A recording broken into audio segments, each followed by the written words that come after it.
As always, we'd like to say a big thank you to you for staying with us here on Global Television. This is Global Morning. I am Uyi Agbofwegwe saying it's so good to see you.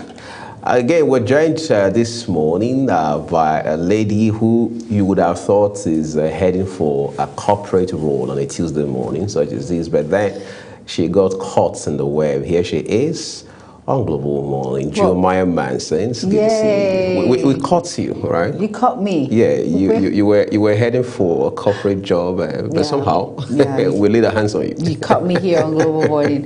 Good morning to each and every one of you out there. It's great to be here, and of course, good morning to you. Good morning to you too. Good morning. It's a beautiful Tuesday morning. Right. The weather is. This is one of my best weathers, by the way. Once it's a bit cold, and of course, rain. My best weathers. I always tell everyone.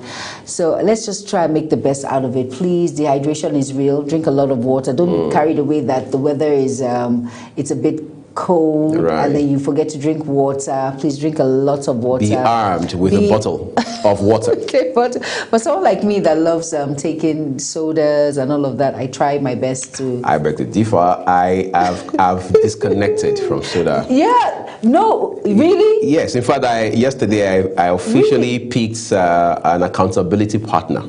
Really? So together we are winning the battle. Oh my! If you can do that, I am one person. I'm going to give you a gift. What good because can I do? But I'm so proud of you. You can do that. You know, I told you I was on a no sugar journey for 1 month. But I'm back to chocolates now, though, just a little bit. I think I need to avoid it for a while. Avoid me, but it's all. What I've done really, I realized that we need less motivation, we need more action, we need to be a bit more decisive. Yes. So I asked myself, what do you do? Life doesn't allow for vacuum, right? So what do you do if you're dropping soda? I said, why don't we try fruits? Why don't you try veggies, for example? Nice. Yes, not the ones you necessarily have to cook. The ones you can just get on your way from work and you get home, you wash and blend. Exactly, and then you're home and dry, that sort of thing. I'm taking it one day at a time. I'm not trying to count the days, but one thing I know for a fact is I'm making progress real time. Please don't break, Mr. Uyi. It takes a lot of determination. I need to make you proud now. Please make me proud, make me proud. And the thing is, like for someone like me, I tell people that I have a sweet tooth. It's something I've always had as a little child, and I try so much to break from it, but sometimes it's hard. But that 1 month, I took it very seriously. Right. For as much as I miss chocolates, and chocolates are my best, white chocolates to be precise. That's all right. But at the same time, it's all in the mind. Determination, they say, is key. If you make up, I couldn't believe it because it's big for me. Someone would say, Juma, what are you saying? I've stayed a year without taking anything sugar, but that was big for me. It was really big. And health-wise, it was just something different. I felt lighter. It felt really good. So I think sometimes you take out time to do these sorts of cleansing and abstinence from things that are really not really good in the system. We all know sugar and all of that, but there should be a proportion to it for those of us that like to take it overboard. God will help us, but at the same time, we should try and maintain that balance. It will go a long way, health-wise. It will, naturally. It will. At some point, you probably, Juma just mentioned in passing the idea of detox now, right? Who says you can't say, okay, for the next couple of days or even for 1 week at a stretch, let me just do water and fruits or water and vegetables, things like that. Lifestyle, for many of the diseases and ailments we have, experts, medical experts, that is, say that lifestyle is an underlying factor in all of them. The choices you make, the things you eat, how much of these things you eat, when you eat them, and things like that. So you may say, well, our parents, our forefathers didn't know all of these, yet they lived for a very long time, 90, 100 plus. But times have changed. Yes. They were not talking about climate change, for example.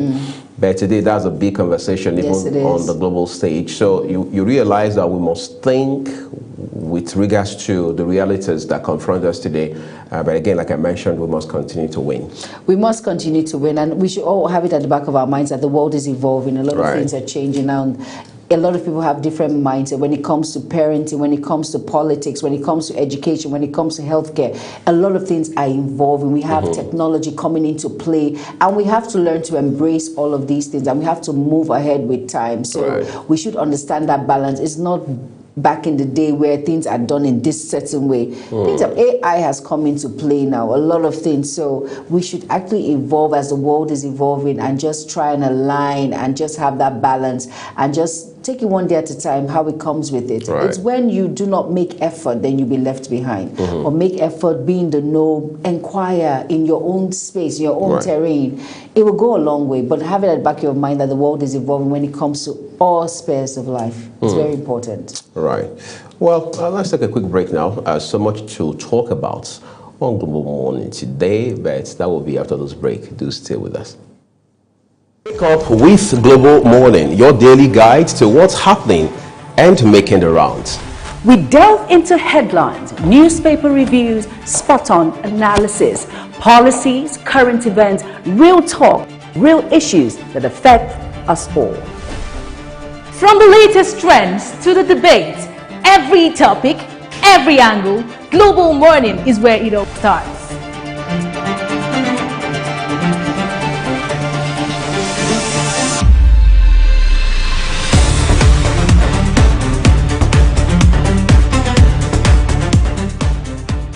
Global Morning, For the latest issues, always on point. watch Global Morning Monday to Friday at 7 a.m., Saturday and Sunday at 8 a.m. on Global Television.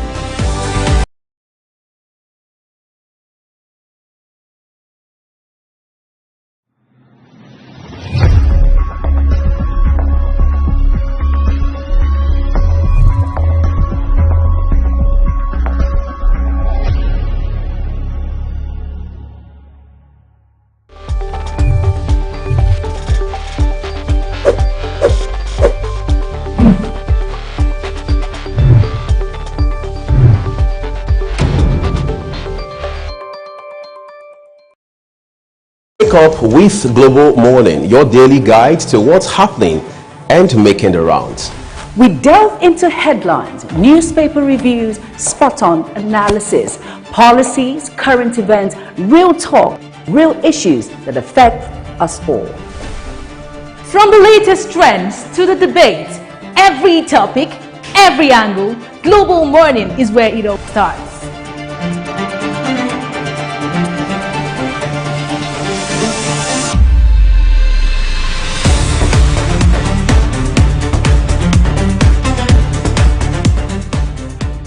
Global Morning, For the latest issues, always on point.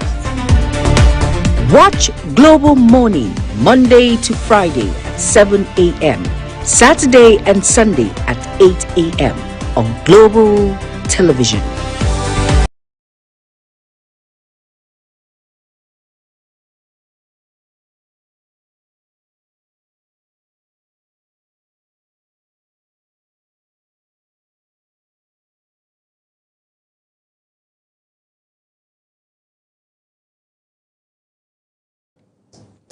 The last few weeks have been very intense. We're seeing so much of, developments pointing towards 2027. And this has happened or has continued to happen across political divides in such a way that it's very clear that politicians are at it already.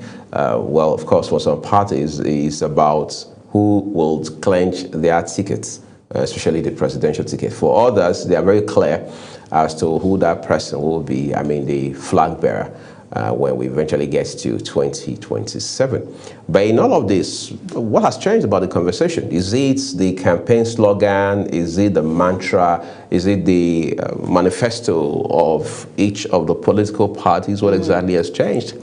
What will politicians be telling us this time? Is it still going to revolve around electricity, road, water, healthcare, education, and the likes? So, but, it's always the same old when it comes to elections, when it comes to political parties coming all out to win our hearts, to vote for them. It's always the same thing. I've not seen something different. It all resolves about trying to make our lives better, trying to improve our source of livelihood, and we still come back to the same old high cost of transportation, unemployment, inflation, fuel, all of these things, the same old.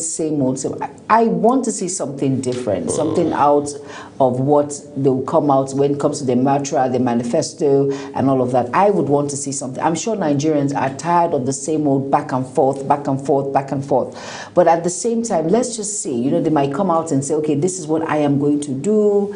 And at the same time, they work in line with that and do something better. We do not know. So let's just watch and see. But I would love to hear something different, something to give me that morale, why I should vote for this political party, why it's a necessity and it's important, will add value to Nigeria and Nigerians. I want to hear something different. I want something to be done differently that I've not seen. But so far, it's all the same. You're not saying that, right? For me, I think it's important that no matter what politicians are going to tell Nigerians going into 2027, there are two things that stick out big time. Insecurity, which is a front burner issue, apparently. True. The second is the economy. Yes, the next president or whether President Tinubu continues or someone else becomes president in 2027, the important thing is that the policies of government must be seen to directly rub off on the people, which means that the average citizen must be able to look at the next past 6 months or 1 year and say, look, things have moved for the better, right? Whether it's cost of living generally, or you're particularly talking about things like rent, things like cost of food, because whether you like it or not, these are essentials. They are not negotiable. We must see policies beyond what is said in the data, what the numbers are saying, statistics and all of that. The person, the petty trader somewhere in Wuse market must be able to see that difference. We must be able to see measurable difference between what you paid for transportation, as fare, all right, for a particular ride the last 6 months and what you're paying right now. We must see that. Then as for insecurity, it's a no-brainer. We must see beyond rhetorics from government and the media guys in Aso Rock what exactly has been achieved regarding anti-kidnapping, anti-terrorism fights.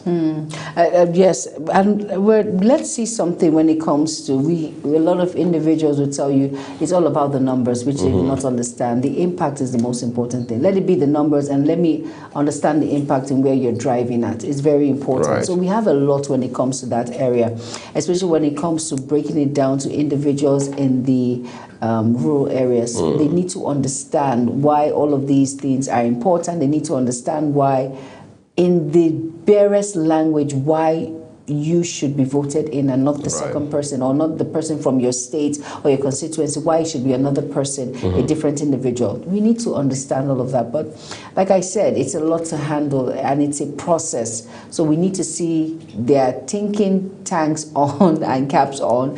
It's very important, and we see something different, not the same old like we always see. Right. Okay, well, let's take a quick break now, everyone, at this point. Ramsey Enoch Agbo, as always, is standing by with Inspirational for you. Do stay with us. Wake up with Global Morning, your daily guide to what's happening and making the rounds. We delve into headlines, newspaper reviews, spot-on analysis, policies, current events, real talk, real issues that affect us all. From the latest trends to the debate, every topic, every angle, Global Morning is where it all starts.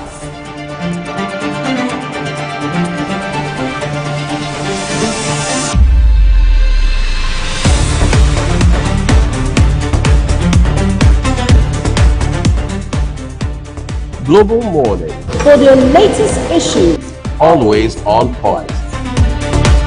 watch Global Morning Monday to Friday at 7 a.m., Saturday and Sunday at 8 a.m. on Global Television. Hello, good morning, good afternoon, good evening, depending on where you are watching from, where you are listening from right now. My name is Ramsey. Let's talk a little bit. You know, a lot of people think the way they want to think because everyone is entitled to their decision. Everyone is entitled to how they think. But then you have the right to think in a particular way. But then there is something I want us to consider today, inspiring ourselves, encouraging ourselves.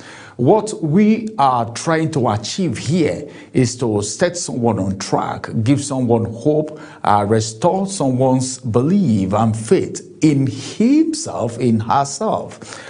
What are we saying? There are things that you don't need to procrastinate about, that you need to start now.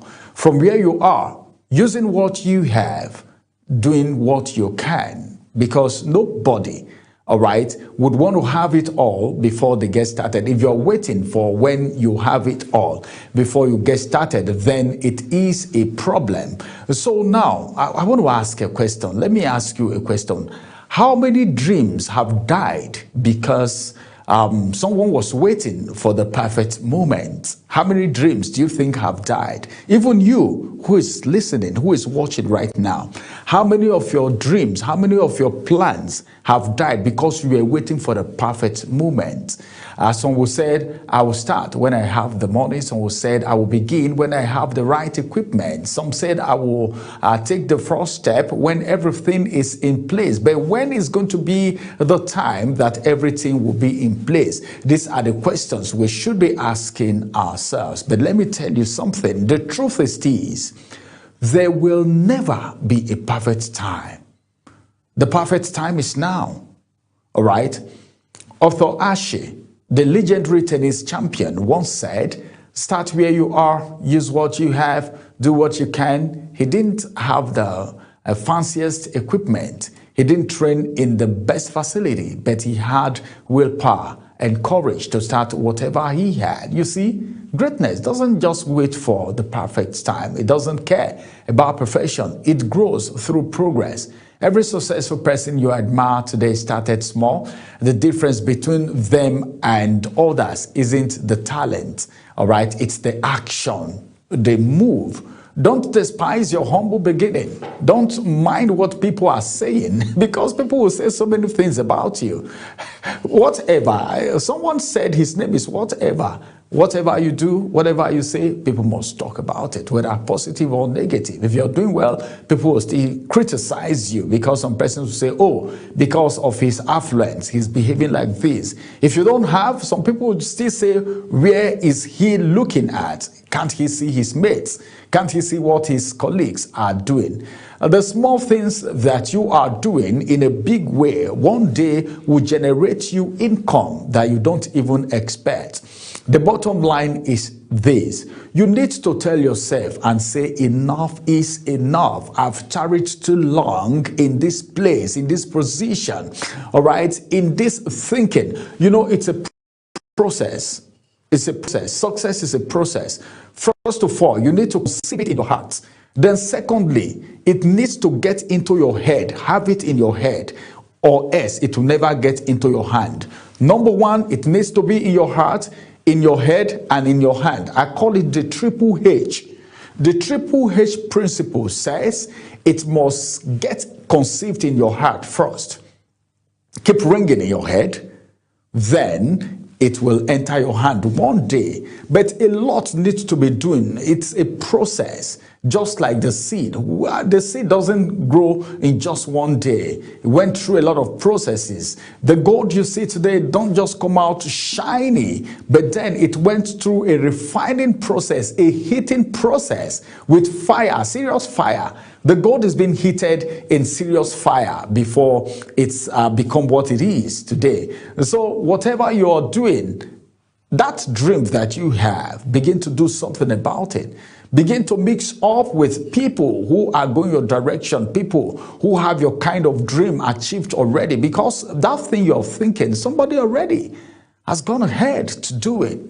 So you don't need to just sit down and be thinking, be procrastinating, the economy is not favorable. Nigeria, this is the country. If I was abroad, well, let me tell you the truth. It's not all about your location. It's not all about your destination, even though these factors play particular roles in your success, in your growth, in your achievement, but you don't need to capitalize on it.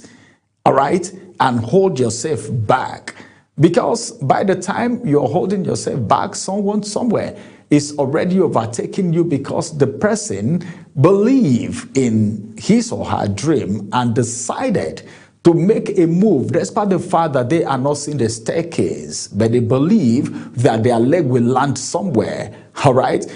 Risk taking is very important, but then if you want to take risk, let it be a calculated risk. Not the risk that will destroy you or claim your life. Any risk you're taking, it should be a calculated risk. If I do this, this is what is going to happen. If I do it this way, this is what is going to happen. But at the end of the day, this is where I am going to land, good or bad. That's how to take risk. You don't just take risk randomly and say, well, whatever wants to happen should happen. You should know that this thing that I want to do is two ways. It's either it happens this way or it happens the other way. But those two ways should be something that you should be able to survive, not that kind of risk that will end you in jail. Then that dream is already dead on arrival. That vision is dead on arrival. So if you want to take risk in as much as risk taking is part of the game, you need to be calculative. You need to put your sense together. All right. And you just need to know that every expert was once a beginner. Everyone started from somewhere, and they are where they are today. It's so beautiful talking with you. It's so nice talking with you in this aspect. A lot of people tell themselves, this is what I want to do. They start and they stop halfway. Some persons start and one thing comes up and they abandon that and rush on the other thing. But the bottom line is this: whatever you want to do, whatever it is you're doing, you should believe in yourself that you are a great man, you are a great woman. But then you need to put God at the center of everything that you do, whatever it is. Allah, okay, is supposed to be in charge. And everything you want to do, don't succeed at the detriment of the other person, because nemesis will not allow that success see the light of day. You might be successful today, but how long is that success going to be sustained? Will you be able to sustain it because you did it on a very faulty foundation? A house built on a faulty foundation never lasts. We heard of building collapse at different times. How did it end? Because the foundation was faulty. So your success in life, your achievement in life should be on a very solid foundation without you stepping on toes. It's not necessary, okay? Because the plan that God has for you is of good. So do your best and try everything that you can and get started now. Get started now. January, February, March, April, May, June, July, August, September, December, you should be able to sit down and say, yes, this is what I have done. This is what I have achieved. All right. It might not be 100%, but at least 75, 80, 85, 90 is still a very good one. Thank you very much. Have a beautiful time. I want to see you at the other side of success so that we can celebrate together, because the world is waiting for you to manifest your success. Thank you.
Wake up with Global Morning, your daily guide to what's happening and making the rounds. We delve into headlines, newspaper reviews, spot-on analysis, policies, current events, real talk, real issues that affect us all. From the latest trends to the debate, every topic, every angle, Global Morning is where it all starts.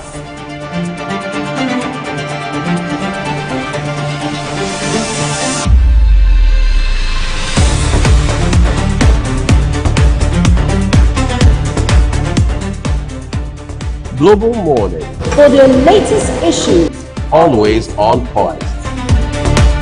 watch Global Morning Monday to Friday at 7 a.m., Saturday and Sunday at 8 a.m. on Global Television.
Wake up with Global Morning, your daily guide to what's happening and making the rounds. We delve into headlines, newspaper reviews, spot-on analysis, policies, current events, real talk, real issues that affect us all. From the latest trends to the debate, every topic, every angle, Global Morning is where it all starts.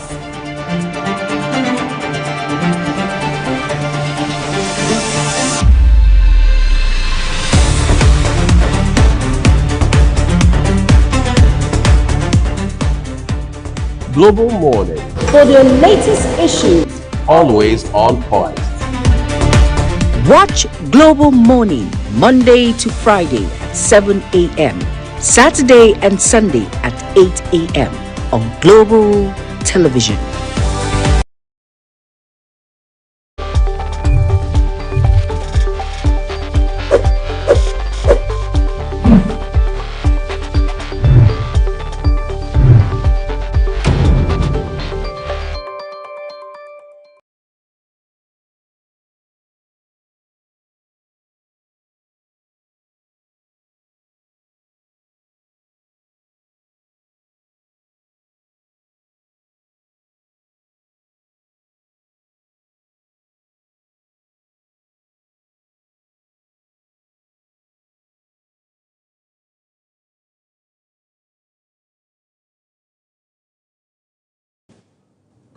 When you open papers these days and you see headlines like fresh attacks, you see resurgence of attacks, you see a new wave of attacks and things like that, you're wondering, how are we actually engaging this challenge of insecurity, and how are we measuring, very importantly too, our progress, all right?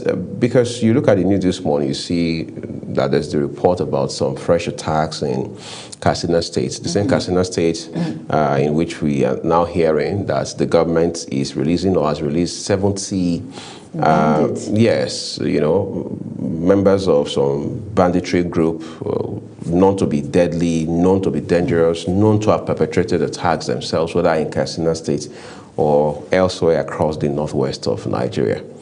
While all of that is going on, you see that you continue to hear about attacks and you're wondering what exactly is happening, that you just seem to have a band of people who have become more like a loose cannon, and it's as if we are overwhelmed or we are overlooking some very fundamental factors or we are maybe slightly nonchalant about the whole thing, because it's embarrassing to think that these are people on your soil. These are people that have taken pictures with politicians. These are people who have had to, on multiple occasions, several occasions, interact with politicians. So what exactly is the problem? Because it appears that there are states that are now, for want of a better term, taking their destinies in their own hands. They are probably now going on to say, look, we don't necessarily need to wait for the federal government to do things for us. Or the military. Yes, exactly, which is even more dangerous. So we can take initiative and do what we think is, as it were, appropriate under the circumstance. It's just unfortunate that you will assume in your mind that with the intervention of what happened in Sokoto, how the airstrikes that killed a lot of bandits and all of that, this particular menace, I know it will not go away, but at least it will quell down a bit. There will be some sort of silence or break to see. But unfortunately now we're hearing attacks in various places, and we're hearing the release of 70 deadly, these are individuals who were deadly, who carried out attacks without any fear whatsoever. It's just unfortunate that this is where we are now. And like you said, youths in those particular states have decided on their own to take laws into their own hands because they feel they're not well protected. They feel that they cannot trust the government, they cannot trust the military when it comes to curbing this menace in their own terrain. But as dangerous as that sounds, looking at it, sometimes it's the only way forward to just try and protect your boundary. But at the same time, you have to understand that these individuals are much more, they are much more skilled in this craft than you are. So it's dangerous. It's a will I say a win-win or win-lose situation at that point. But at the same time, we all have to be sure and know that, hey, what is going on? Is everyone like a lackadaisical, or we feel because we're trying to win the war against insurgency, we've done our best, everyone is up on their games, let's relax. This is a time where we have to fuel in more. We cannot, stop at this time. We cannot afford to lose guard at this time. We should all be at our game. It's not time for you to fold your hands and say, okay, we're trying as much as we can. When there's an attack, we send a troop there. The military are up on their game. We have a new defense minister who understands the terrain, who knows that once there's an attack, we go in our full armor and we try and nip this in the bud. That it's not enough on a daily. It's a thing before we finally get rid of this menace that has come in Nigeria. Well, the Nigeria win, always. Let's take a quick break now, everyone. It's time to bring you big headlines from across Nigerian dailies today. Do stay with us.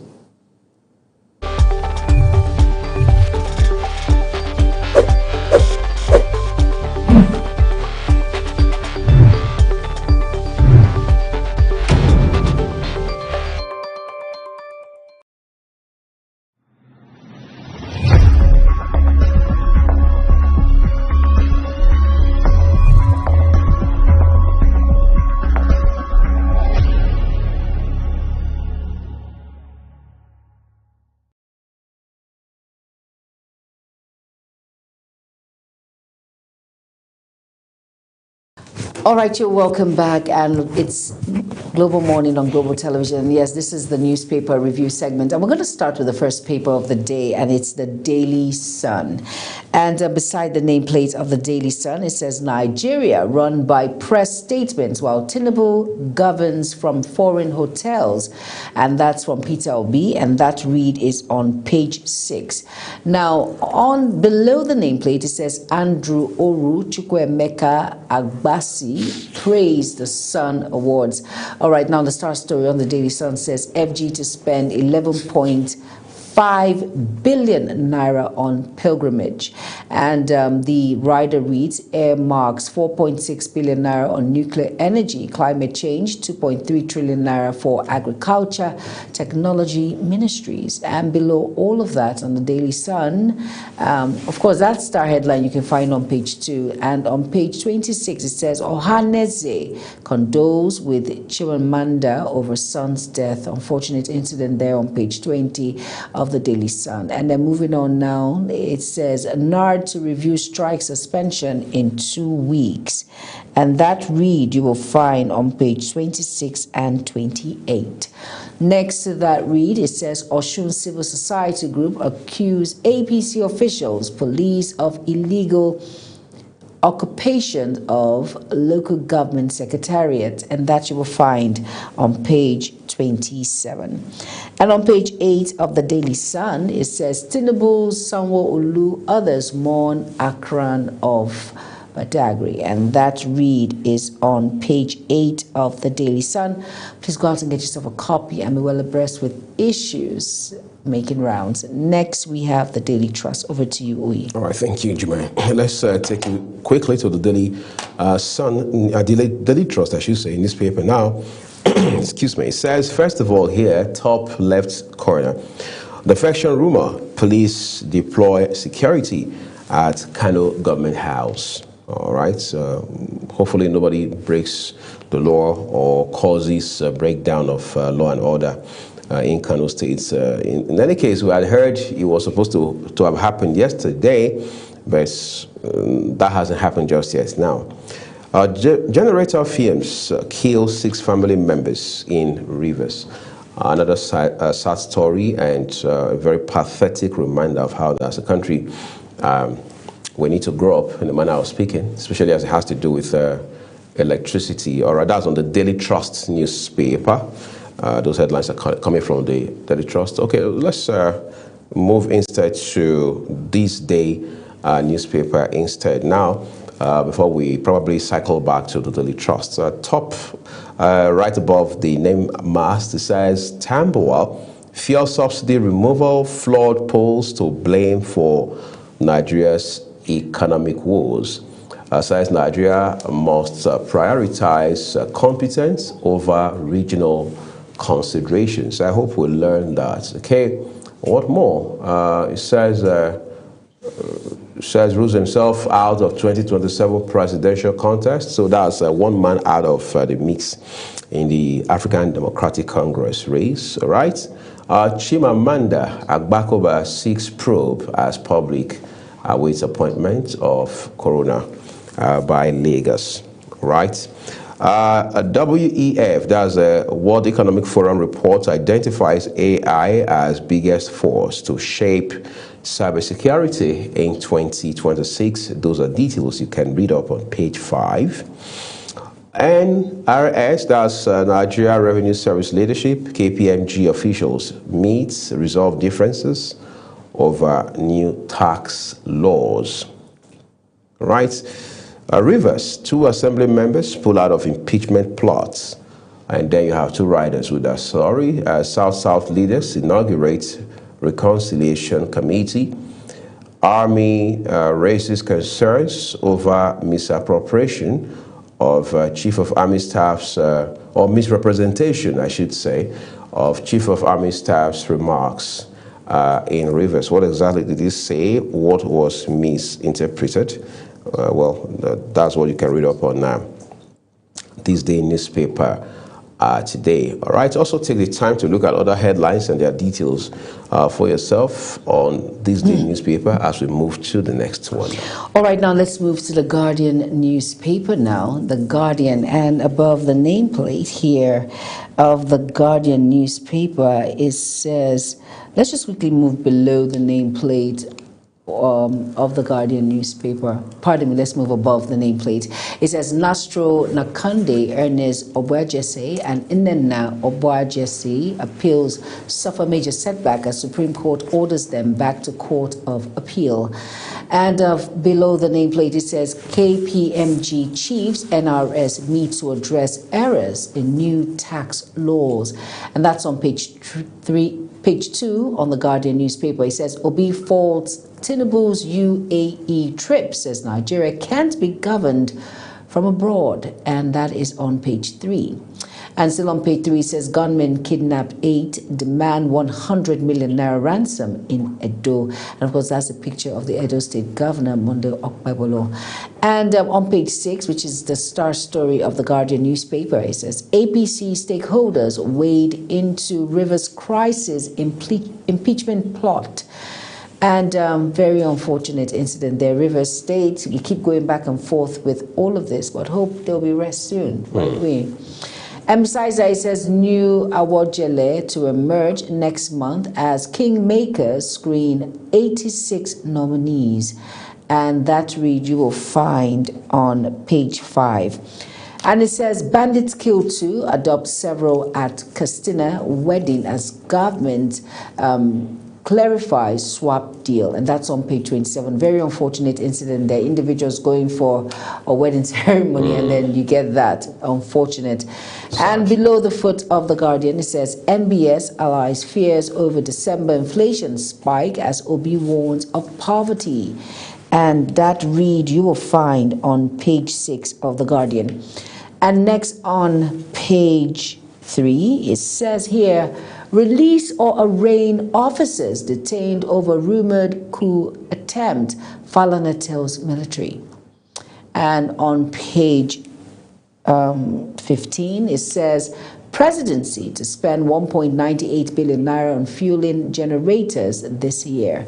And that's on page 15 of The Guardian. So you can go out and get yourself a copy and be well abreast with the major headlines making rounds on The Guardian. Next paper, Mr. Uyi. The Nation newspaper is what we turn to next now. On The Nation, top of it, well, it says, next 12, Nakonde Ernest Obeseji and Inena Obeseji's appeals suffer major setback. Of course, Next Oil had been taken over by creditors last year, but that's, again, we understand, has now become, quite frankly, a subject of litigation. Lawmakers, PANDEF, initiates Fubara Assembly Parley.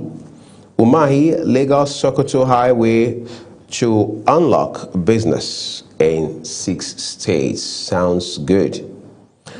Badagry Monarch, Akron passes on at 89. Tinubu Governor more, of course, Badagry on the fringes of Nigeria, Benin Republic border. And then the Star headline tells us Nigeria UAE seal deal on trade, agric manufacturing. With one rider accompanying that story, Tinubu Al Nahyan to sign multi-billion-dollar pacts. What will be Nigeria's benefit in all of this? You would find details on The Nation newspaper today. All right. Here it says, DSS and NCDC operatives arrest 7 trucks laden with stolen lithium ore.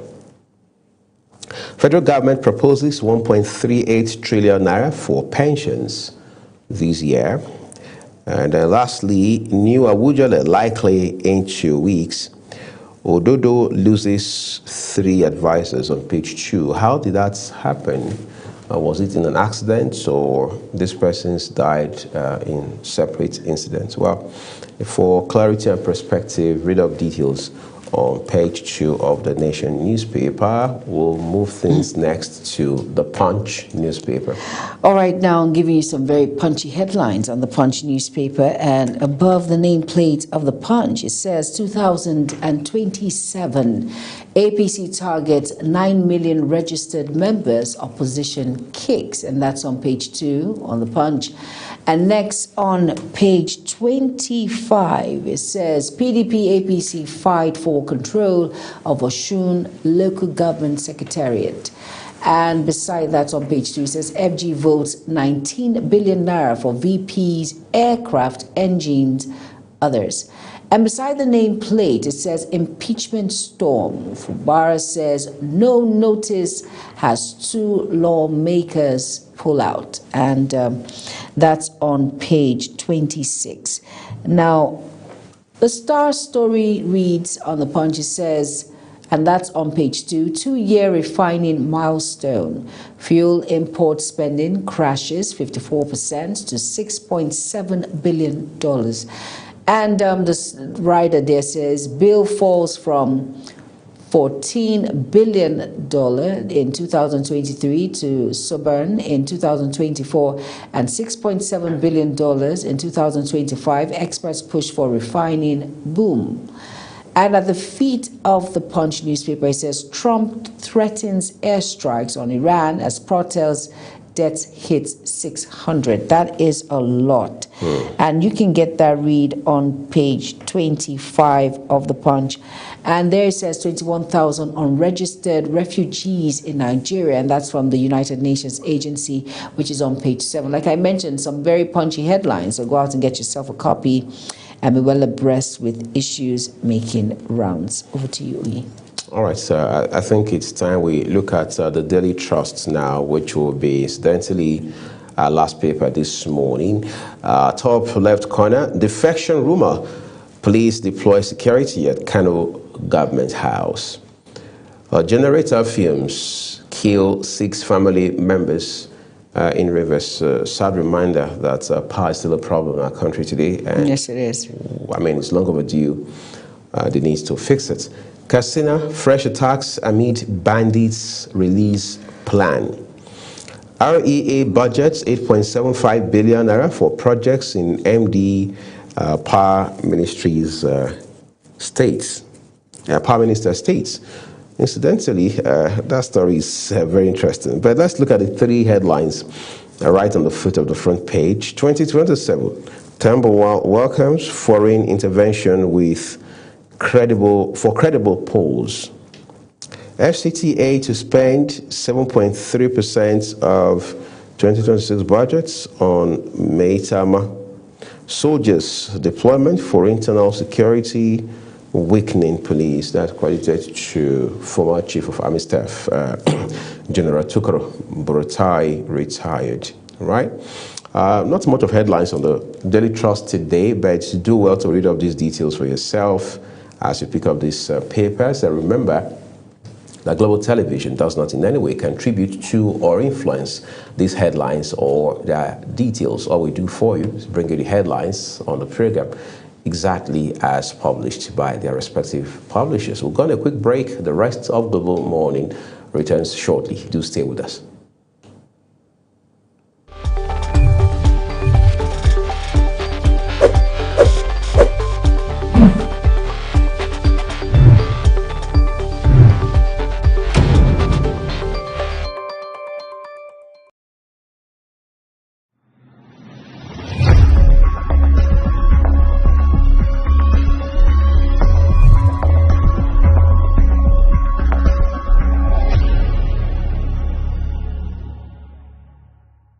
Up with Global Morning, your daily guide to what's happening and making the rounds. We delve into headlines, newspaper reviews, spot-on analysis, policies, current events, real talk, real issues that affect us all. From the latest trends to the debate, every topic, every angle, Global Morning is where it all starts.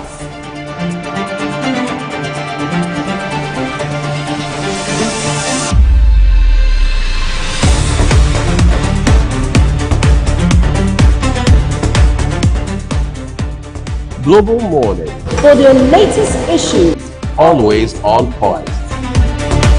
Watch Global Morning Monday to Friday at 7 a.m. Saturday and Sunday at 8 a.m. on Global Television.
up with Global Morning, your daily guide to what's happening and making the rounds. We delve into headlines, newspaper reviews, spot-on analysis, policies, current events, real talk, real issues that affect us all. From the latest trends to the debate, every topic, every angle, Global Morning is where it all starts.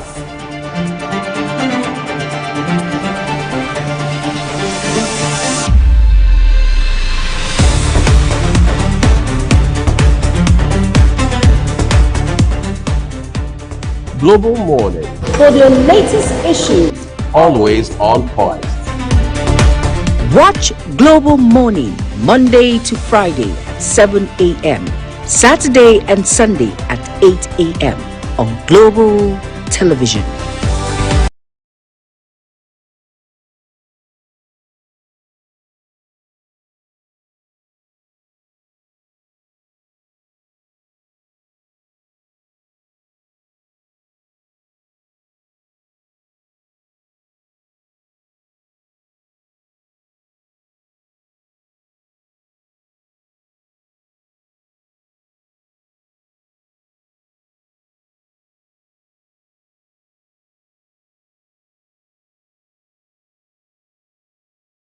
Wake up with Global Morning, your daily guide to what's happening and making the rounds. We delve into headlines, newspaper reviews, spot-on analysis, policies, current events, real talk, real issues that affect us all.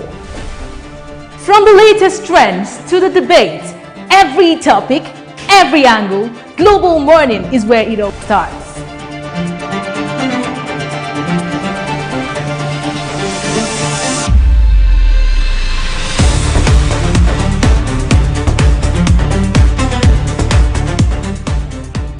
Global Morning, For the latest issues, always on point.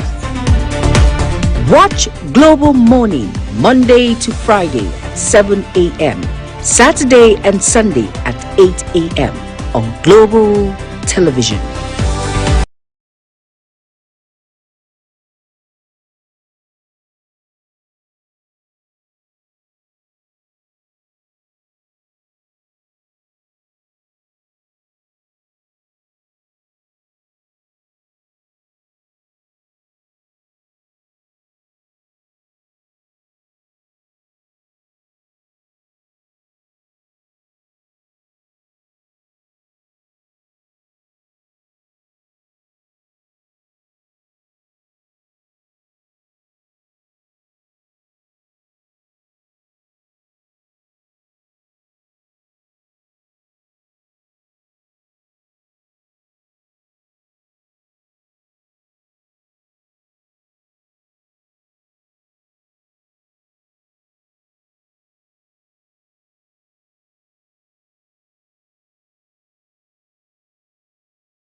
We sincerely apologize for that glitch with our audio a while ago. It's now time to join Ogochukwu Mobuno as she brings you Social Buzz.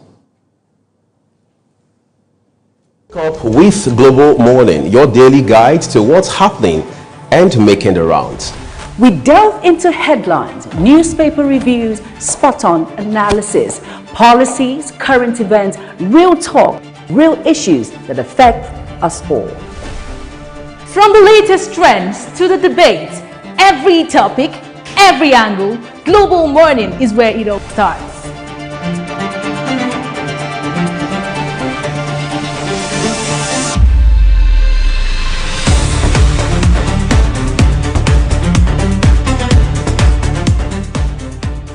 Global Morning, For the latest issues, always on point.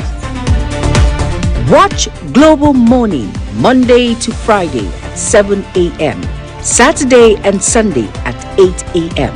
on Global Television.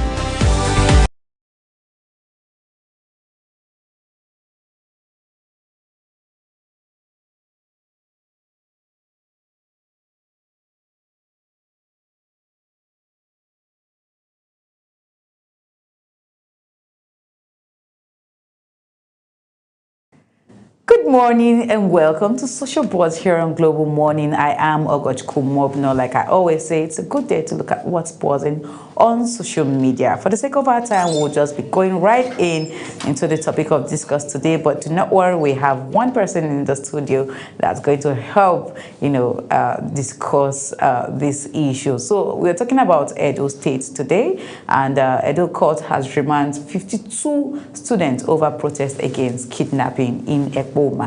The Edo State High Court Criminal Court 2 has ordered the remand of 52 youth involved in the protest that rocked the Ekpoma area of the state at the Ubiaja Correctional Center. The protesting youth, who were reportedly mainly students of Ambrose Ali University, had taken to the streets on Saturday, January 10th, to protest the increasing spate of kidnapping and insecurity in their community located in Edo Central region. During the protest, several properties, including the Palace of the Monarch in the community, were destroyed. Videos of the protesting youth made the rounds on social media. The police later stepped in, alleged that the protest was hijacked by some hoodlums, and made some arrests.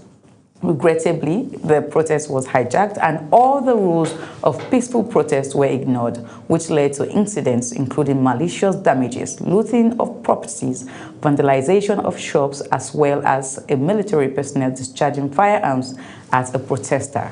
The statement signed by the police public relations officer ASP Eno Ikoedem partly read, the police also stated that those who engaged in acts of violence, vandalism, and looting were identified and arrested, while thorough investigations were ongoing to ensure that all culpable persons were brought to justice. Those arrested were on Monday, January 12th, arraigned before the State High Court by the police. The court granted the order for them to be remanded in Ubiaja prison custody until February 26.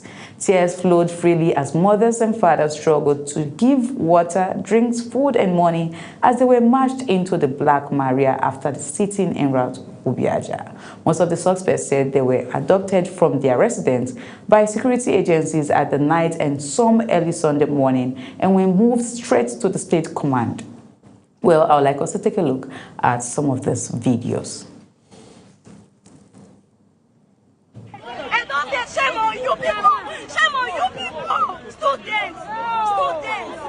Treating them like they are criminals. That's right. What is happening?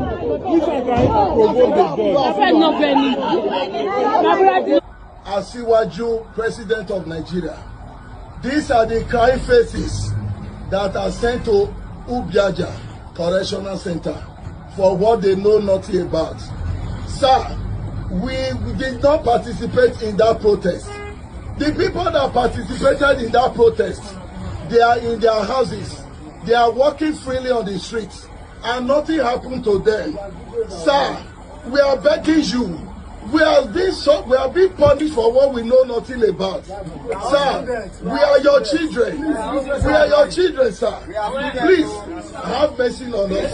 Even if at all we even offended you, at least a father must have mercy for his child. We are all your children. Have mercy on us. Have mercy on us. Nobody can deny what we are seeing this government doing in Edo State. Therefore, we will not support vandalism. We don't support vandalism. No. We don't support destruction of property. No. We don't support obstruction of a movement. No. We go put tire for road. No. If you not see anybody first when he do it, more than tell us if we come out now, we go bring the car for.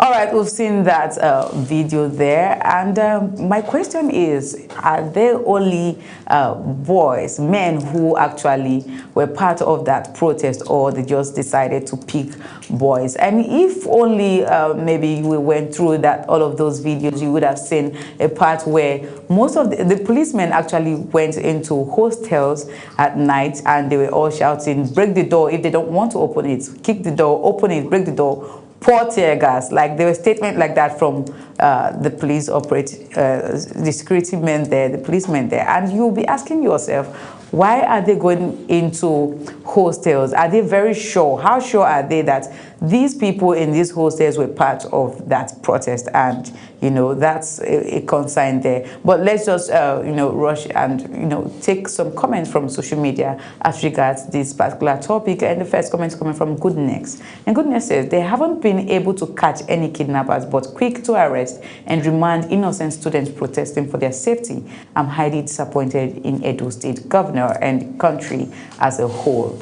The second comment is coming from Shoe by Democrat, and Shoe by Democrat says they arrest good people and create a red carpet walk for bandits. My God. All right, those are the comments we're able to take, because most of the comments were really a bit negative there, but these are the comments we're able to gather from social media as regards this topic. All right, like I said earlier, we have Uyi Agomofwewe in the studio. Good morning, Uyi. Good morning, Agochiko. As always, it's a pleasure to be here with you on the program. All right, thank you so much. All right, this is your state, and I don't know, are you from Ubiaja, Uyi? Far from it. Okay. Well, when you say this is my state, it looks like you're saying do something about it. Maybe your voice, you could lend your voice, of course. Right. Well, like I said earlier, I only saw boys, even though we had ladies during the protest, because I saw a clip of that video of the protests where they were protesting against kidnapping. And, you know, they, according to the person who gave this report, he said that the reason why they made this arrest is because the protest went south, because people started looting and also vandalizing shops and government properties, including the monarch of that community. So will you please just give light into this topic and tell us why? Because I just see just students there. Does that mean that it was just students who protested, you know, during the protest?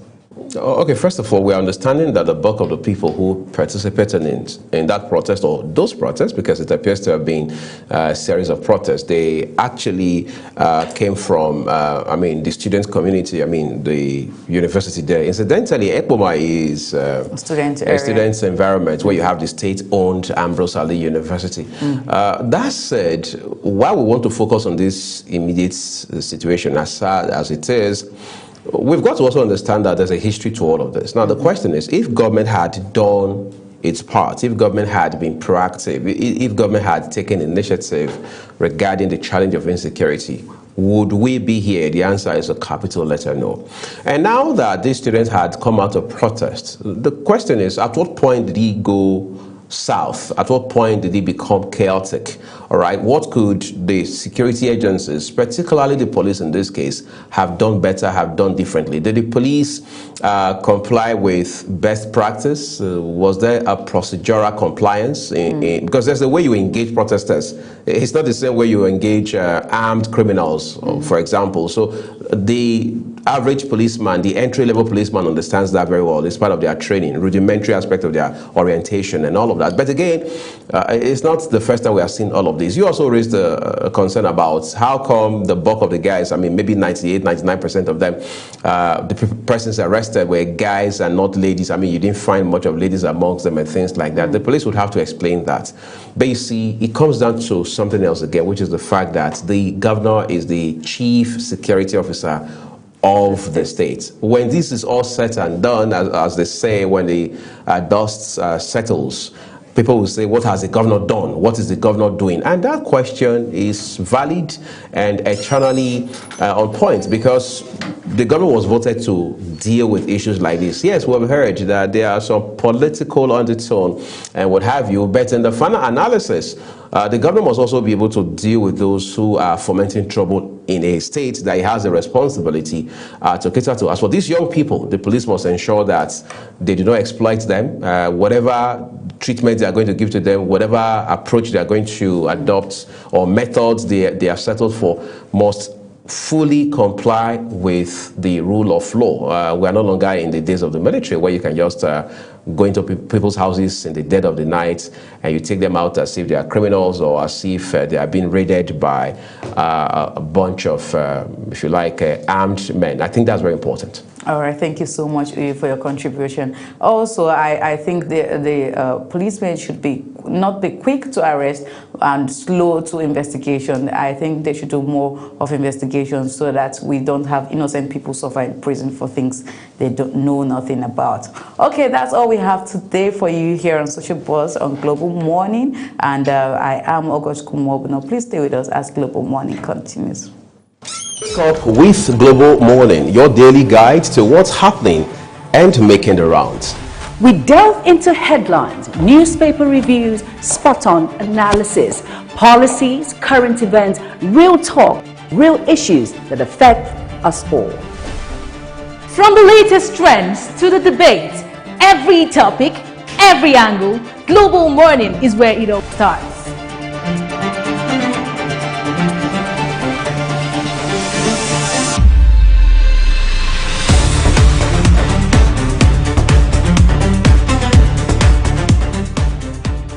Global Morning, For the latest issues, always on point. watch Global Morning Monday to Friday at 7 a.m., Saturday and Sunday at 8 a.m. on Global Television.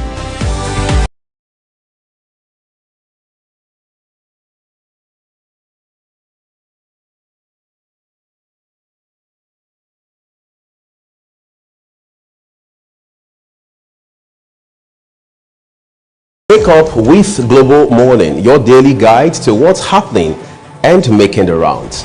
We delve into headlines, newspaper reviews, spot-on analysis, policies, current events, real talk, real issues that affect us all. From the latest trends to the debate, every topic, every angle, Global Morning is where it all starts.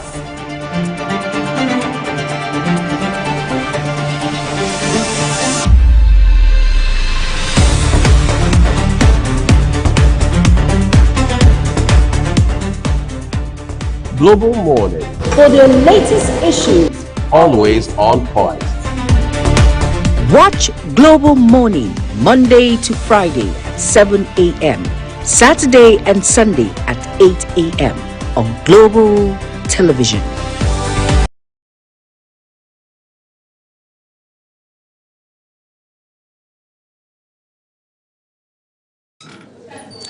I would like to say a big thank you to you for staying with us here on Global Morning. Let's get right to it, everyone, this morning as we talk about nation building, democracy, and good governance all in one. What really are the ingredients required to make this happen, especially for a country like Nigeria that many people say, right or wrong, is still experimenting with democracy, which, quote unquote, we are told, was borrowed from the United States. And to help us make sense of that, we're joined this morning by a gentleman, Comrade Chetam Thierry Nwanla. He's a lawyer, doubling as an activist, and by the side, he's also a Pan-Africanist. I would like to say a big thank you to you, Comrade, for taking out time, particularly at short notice this morning, to join us on the program.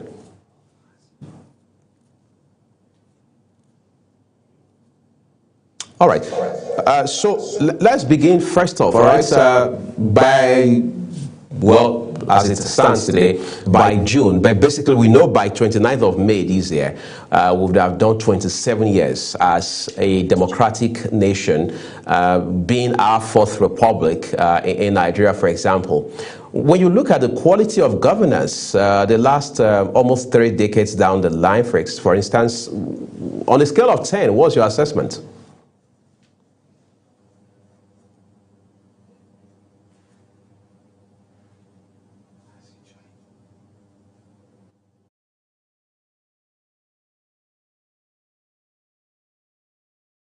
We lost the audio stream there with our guests. We'll take a quick break now and get it fixed, and the discussion will return shortly. Please do stay with us.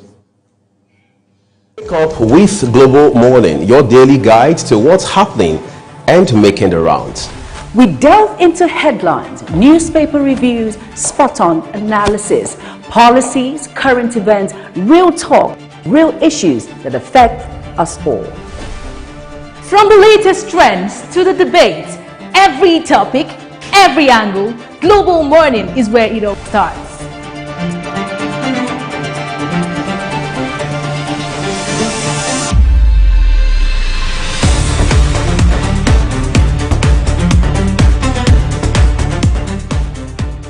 Global Morning, For the latest issues, always on point. watch Global Morning Monday to Friday at 7 a.m., Saturday and Sunday at 8 a.m. on Global Television.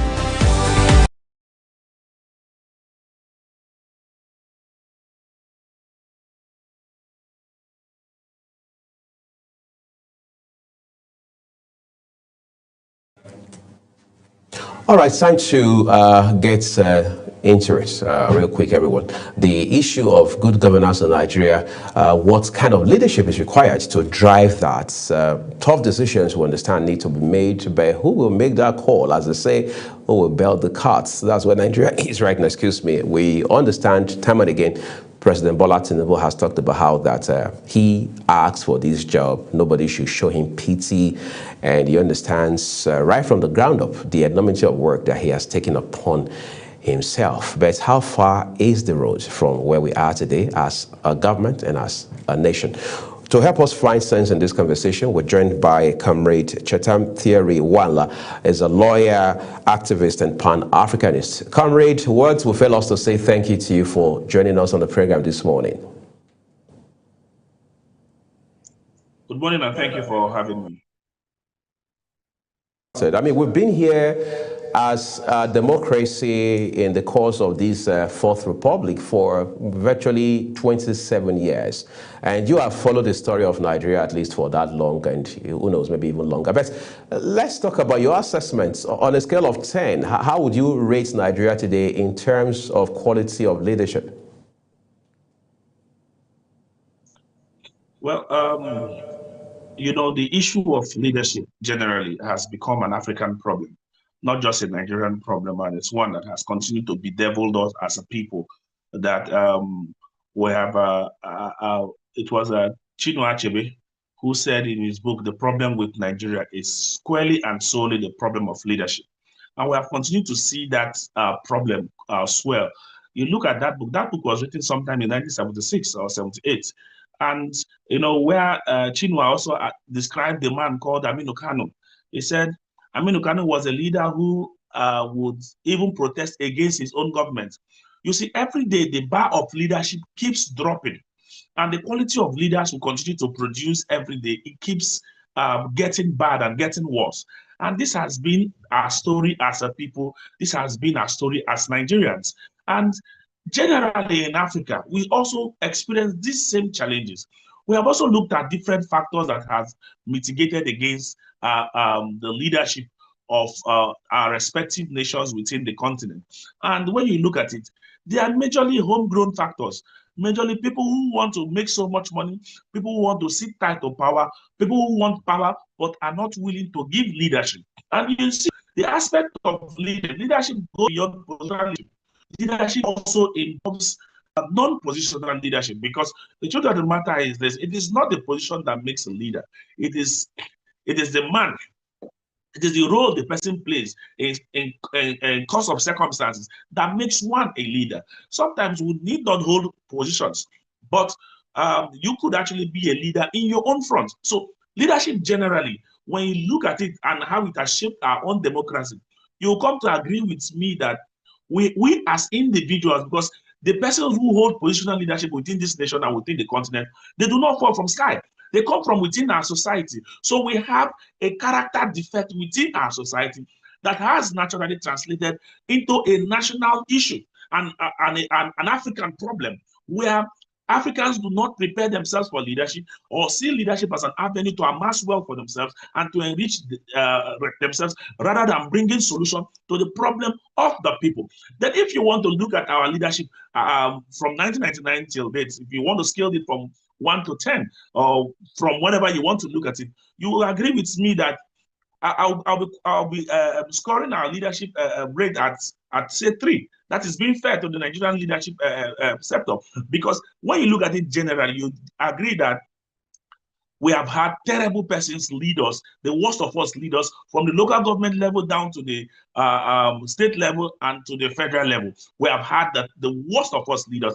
And if you go back and you look at things, you would also agree with me that the local government is one of the most moribund aspects of our leadership strata, where we just see people. It is now a compensation ground. People are compensated with local government offices, and these persons feel that they owe the people no responsibility and no allegiance. In short, was it when in one of the northern states where we saw the chief of staff to the governor beating up one local government chairman and slapping him and all that? And you ask yourself, is this how we are supposed to run leadership? Naturally, the local government is supposed to be the closest government to the people. But what we see is that the local government, rather than being the closest government to the people, the local government has posed itself to be a compensation ground. So they no longer solve any problem. The state now picks up the responsibility of the local government. You see the state putting up things like park, putting up things like markets and all that. These are naturally supposed to be responsibilities of local government. But because the local government are not functioning and are not at the up now, so you see the state government has to suffer. The federal government is also suffering because the local government system is completely dead. And this also translates down to the House of Assembly. What are the quality of persons who actually represent us? What are their pedigree? What is the history behind these said persons? It tells you we have had the worst of us continue to lead us, and this has terribly affected our own democracy as a people. That's why nobody actually pays obedience now to the rule of law. Everybody now struggles to get power and to use power to the detriment of everybody around them. And that has been our culture. That is the current culture, and that is what people are pushing for. It's a sad situation for us, and we will continue to have this leadership problem if we're not deliberate about the quality and the type of leaders we continue to have.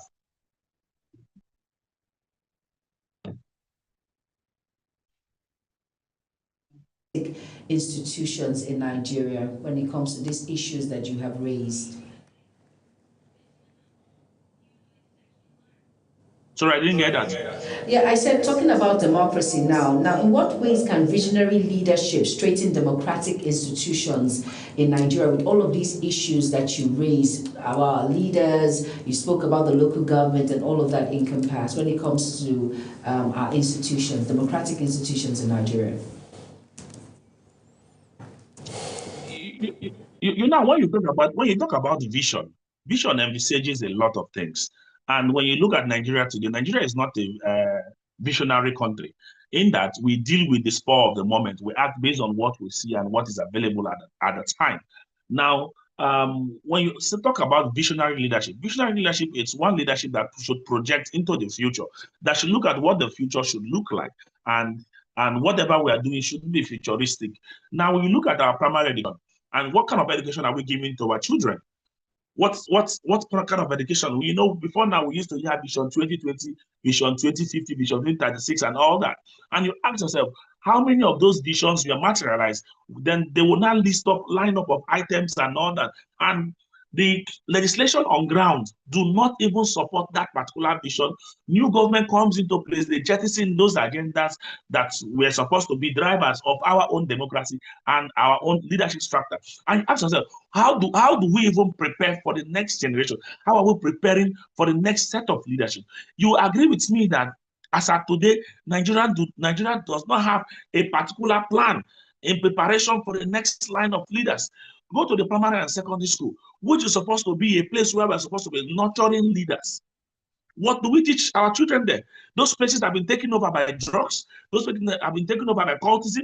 Those places have been taken over by one vices or the other.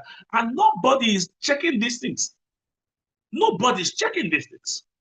So when you look at, you know, when we're talking about visionary leadership, we have continued to have leaders who do not have vision for this nation. They only have vision for their pocket. They only have vision for the next election.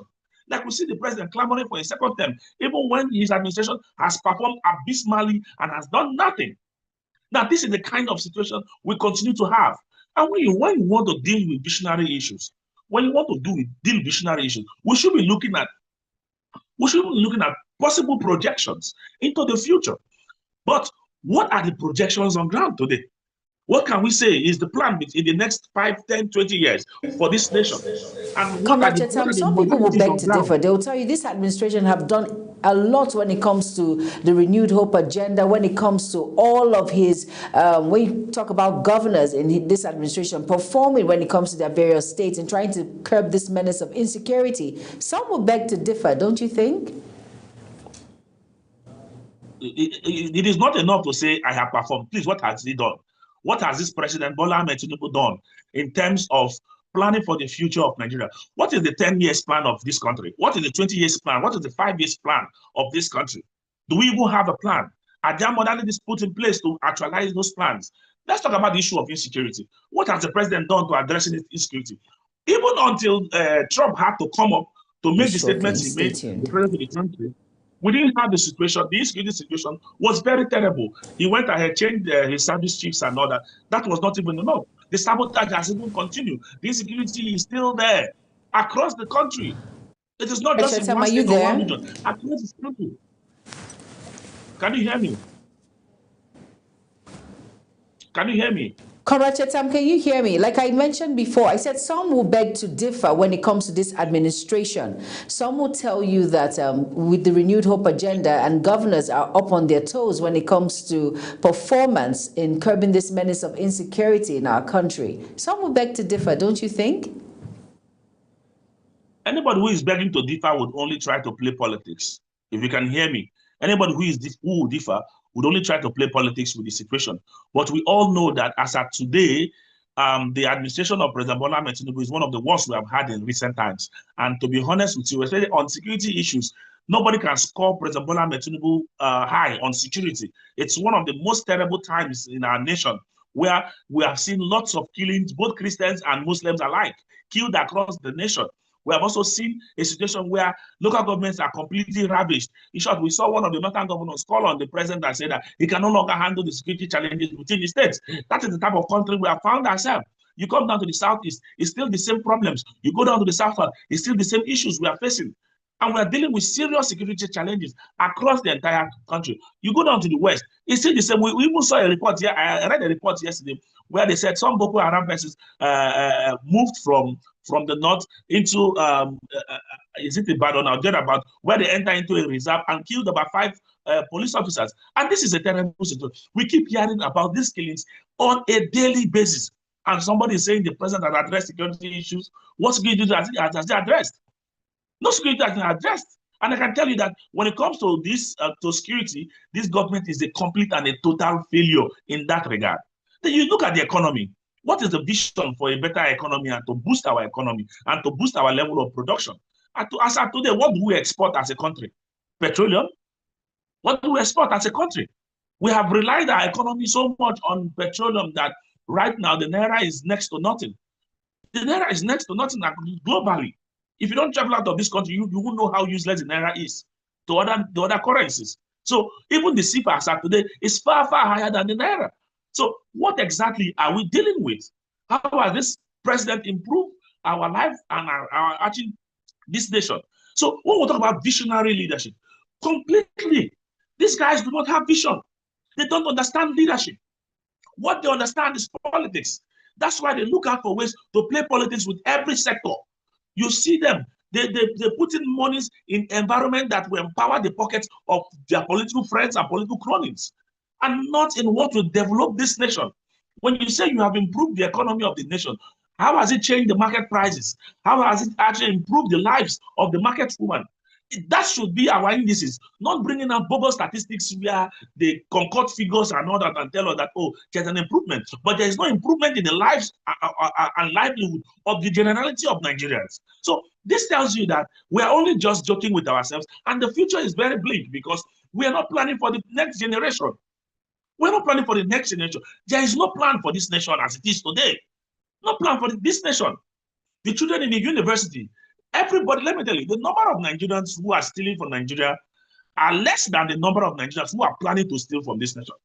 A lot of Nigerians you see today are waiting for that opportunity. That's why you see nobody is protesting again today, because everybody is hoping one day my turn will come. God will give me the opportunity and I will actually hold one political office and my life will change. That is now the orientation and the mentality lots of persons work with in this nation, because we have had leaders, even at the National Assembly level, we have had leaders who have continued to flaunt stolen wealth.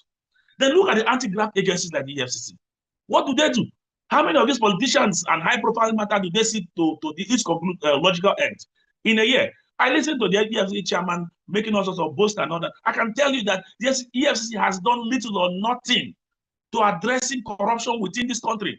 They have deliberately allowed some of these corrupt politicians to continue. And when you have a nation that is completely bedeviled by corruption and corrupt practices, how then do you have an improvement? How then does that show visionary leadership?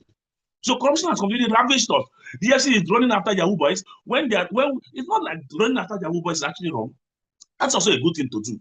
But we have very critical, high-profile matter which they sweep under the carpet on a daily basis. They don't address these issues. And it has remained a problem and an indictment on our own democracy and our leadership. Comrade, apologies. I have to bump in for a second real quick. Maybe we can pivot the conversation a little, but still within the same context. Let's talk about policy reforms, for example. Of course, there's no country in the world you want to mention now, whether it's the US, where we are coming from, politically speaking, or in Singapore, or somewhere in Brazil, or say even Malaysia, where we have not seen some radical policy drive.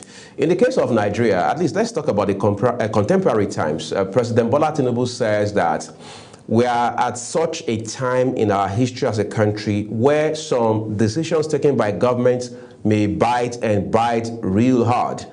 However, he says there's light at the end of the tunnel. Of course, we understand that naturally there's an incubation cycle for every bunch of policy that you drive. But in the case of Nigeria, for instance, doesn't it look like, yes, we may be dealing with some headwinds, but if we continue the trajectory, we may break even at some point not too far from here?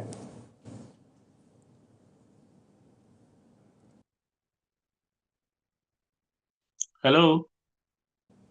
Hello? Yeah, did you get a question? I think I lost you at some point. I think I lost you at some point. Okay, let's establish that you can hear me now. Very well, I can hear you clearly. The big question you should be asking is that what are the sacrifices? What sacrifices are these political leaders making? What are the sacrifices they are making? A president who is asking his citizens to make sacrifices is buying a new yacht. The president who is asking a citizen to make sacrifices is buying a new presidential jet. The president who is asking a citizen to make sacrifices, it's actually making huge payments for the welfare, for his own welfare. And look at the budget for the presidential villa, and look at the things they actually budgeted for, and how much is being expended on the presidential villa. He's not cutting costs on those things. He's not putting cost on those things.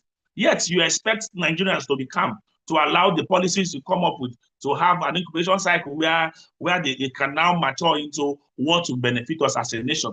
Nigerians cannot have such patience. Then now you're talking about taxing Nigerians. And every day we pay. See, the point is this. The Nigerians I have seen are very contented people. That if you provide the basic for them as a people, you provide the basic for them, Nigerians will not complain. Nigerians will only complain where you do not provide the basic for them, and as well as Nigerians would also complain where you make life unbearable for them. Now you're asking them to make sacrifices. You're not making any sacrifice. What sacrifice has this president made? What sacrifice? Every day he's flying from one country to the other. How has it translated into improving our economy or changing our livelihood? This is medical tourism and personal tourism, moving from one nation to the other. How has it made life easy for us as a people? We keep having these challenges. We keep having, and it has continued to be a problem. This has continued to be a problem. So when we tell ourselves that Nigerians should be patient, if you're asking for patience, you should be able to show that you have as well made some sacrifices from your end. That the leadership of this nation, certain individuals have also made sacrifices for this particular nation. But we see every day chains of the contracts being rolled out to people who are your allies, friends. And at the end of the day, you look at the people to tell them to make sacrifices. Look at the president's son, Seyi Tinubu. Seyi Tinubu moves around with over how many police officers and soldiers around him, guarding him for everywhere he goes to. But me, the average Nigerian man, I don't even have one policeman protecting the entirety of my area. So how would you want me to make sacrifices? How comfortable will I feel to make these sacrifices when this is my reality? So a lot is actually wrong with us as a people. So for you to demand for sacrifice from people, it simply means that you have shown some level of leadership and let the people, because people now would follow the quality of leadership you present to them and not what you say. I will not follow what you have told me. I will only follow the actions you have shown to me. If you have shown me leadership, then I also follow that leadership example. But what we have seen, we have not seen the leadership example that Nigerians should actually follow and Nigerians should actually sacrifice for. So when we talk about this, I beg to differ completely. And this is not just a Nigerian problem. It is the problem of the entirety of the African nation. Tell me one African country that is working. One African nation that is working. Even if we understand that, well, yes, some are terrible than the others. But, you know, when it comes to leadership, generally, you discover with me that leadership in this country, it's a mess. It's a mess. The people we refer to as leaders are best off not even supposed to be leaders. They are misleaders who have continued to mislead us and amass wealth for themselves and their family up to the 10th generation. All right, comrade, I want to ask a question. Talking about leaders now, individuals in which we look up to in our society. Let's quickly take it to River State now. Now, how has the ongoing Fubara-Wike feud affected governance and service delivery in River State? Because we're looking at the people now and individuals. How has this affected them? One of the most terrible things that has happened to us is this political crisis that has affected us as a people. And I must say to you that everybody who has said that, oh, we are fighting for the interests of River State, we want River State to get better and all that, are only fighting to control the economy of this state. None of them is fighting for our interests as a people. Looking at both the governor and the deputy minister is worse off because some of us have held the opinion that you have done with your term for 8 years. You forced the governor down our throats. Why don't you allow the governor govern? And if you continue to, have the situation we have right now, it becomes a challenge and it becomes an issue for us as a state. Now, I must state clearly that, yes, we have continued to have these challenges, we have continued to have these issues, but how are we addressing it? River State is not making progress. There is no development in River State in the last how many years now, and we have continued to have these challenges. So What the problem we have in River State, it is not even a leadership crisis. It is not even ideologically driven. It is financially driven. We are seeing people who want to make so much money, who want to make so much out of the state. So their only interest is how they can milk the state, how they can control the resources of the state, and not necessarily how the state can develop. So the leadership field within River State has seriously bedeviled us as a state because we have not had any progress. Which investor will want to invest in a state like us when every day we are in the news for one wrong reasons or the other, and we do not also know the direction of governance in this state? And you see, I keep saying that one of the greatest beneficiaries of the crisis within River State is the president. And that is why the president will not call his minister to order. If the crisis in River State has to end, the president has to end the crisis because it is majorly being caused by the FCT minister, which is a minister loyal to him. And because the political tension within River State favors the president's political calculation, remember, he forced the hands of the governor through the state of emergency to make sure that the governor is now loyal to him. And the governor now defected to the All Progressive Congress and to push the president to the 2027 ambition. That was why he declared the state of emergency in River State. Now in River State, the president is the bride. The governor is trying to get the attention of the president. The minister is trying to get the attention of the president. He's a bride before us. And it's a sad situation that has continued to bedevil us as a people.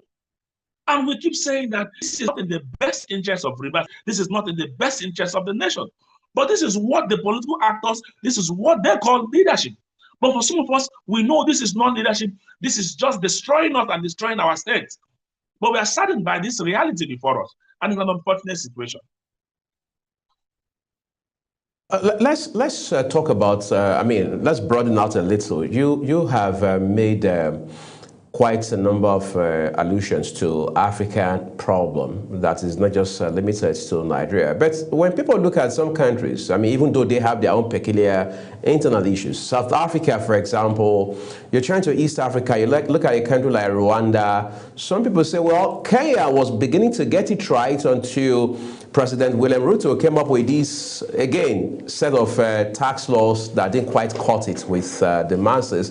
And then they say, when you look at Ghana, you also see some sort of spark indicating that, well, Africa is probably getting it right at this point. So can't we find consolation in some of these countries?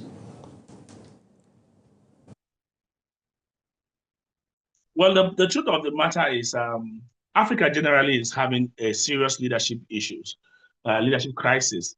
And when you look at each and every country within the continent, you see they all have their peculiar issue, and we all have one general issue and peculiar issue. Now, the general issue we have is the continuous sit-tight power attitude. Even in the countries you have mentioned, you look at Rwanda. President Paul Kagame has been in power for over 25 years as president of Rwanda. And yes, he has brought in some reforms, and we have seen a situation where Rwanda seems to be a country where a country like Nigeria should right now be looking up to, which is not naturally supposed to be. But we have seen some level of stability within the Rwandan system. But some of us are of the opinion that it is time for Paul Kagame to leave power. It's 26 years now or more. It is time for Paul Kagame to leave power. And we've also seen that this sit-tight power attitude has also led to the Eastern Congo challenges we are having right now.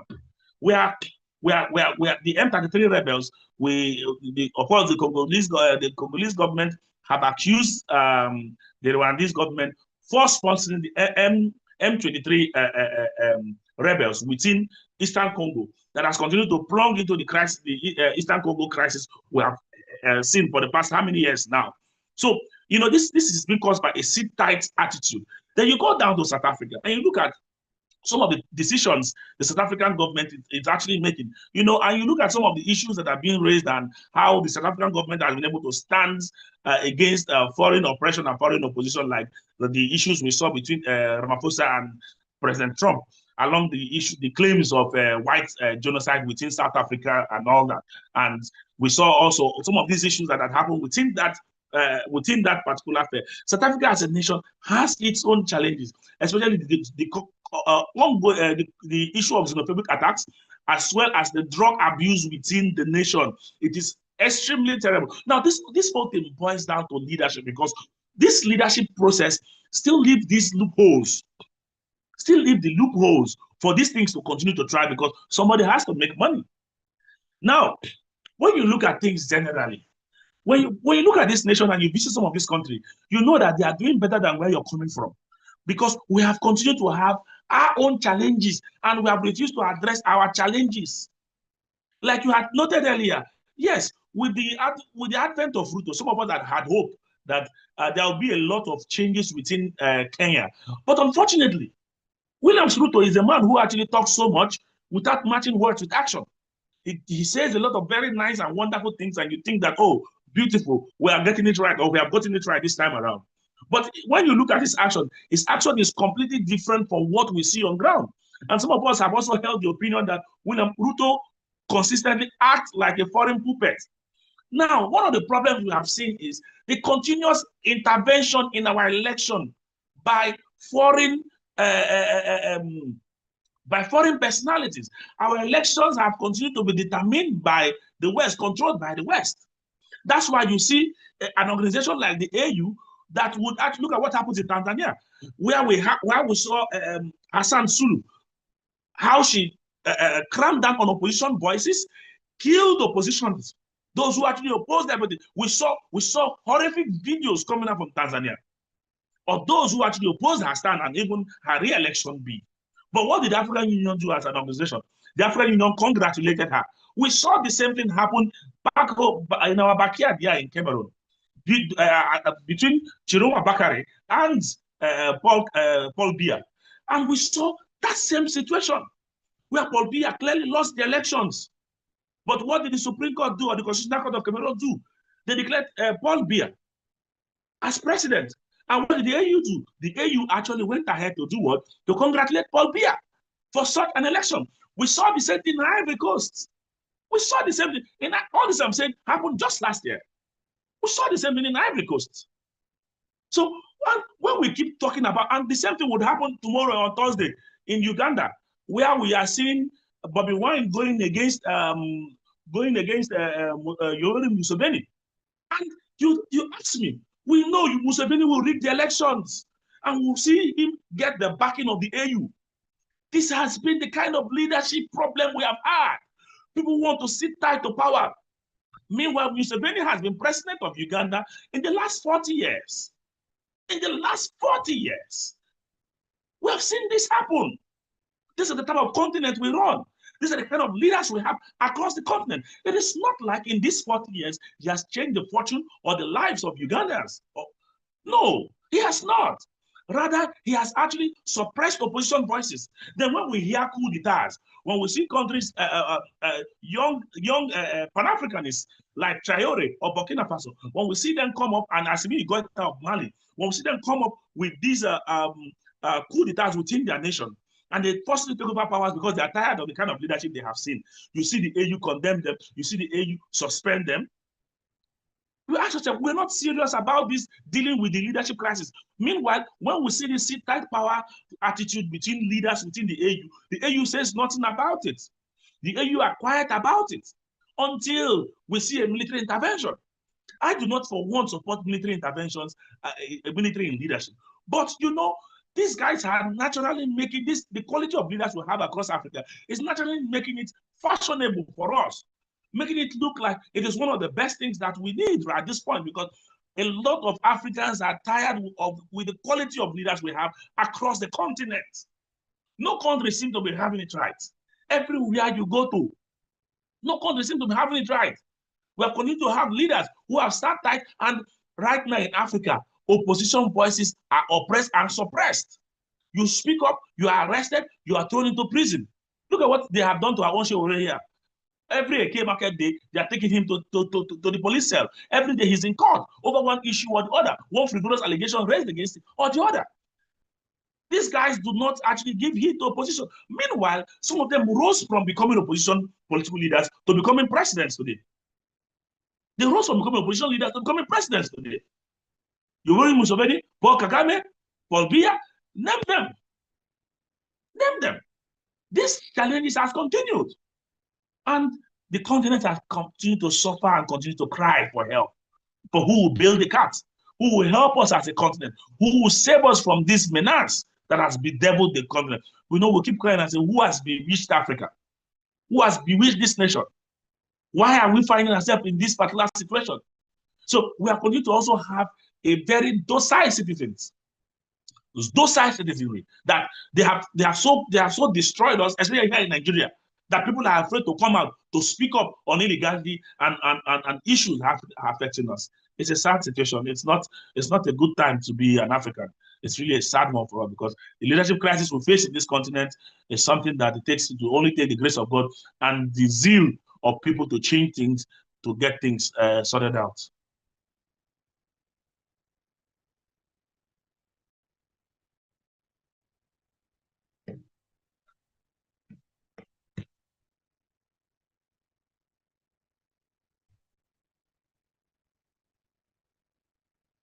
Up with Global Morning, your daily guide to what's happening and making the rounds. We delve into headlines, newspaper reviews, spot-on analysis, policies, current events, real talk, real issues that affect us all. From the latest trends to the debate, every topic, every angle, Global Morning is where it all starts.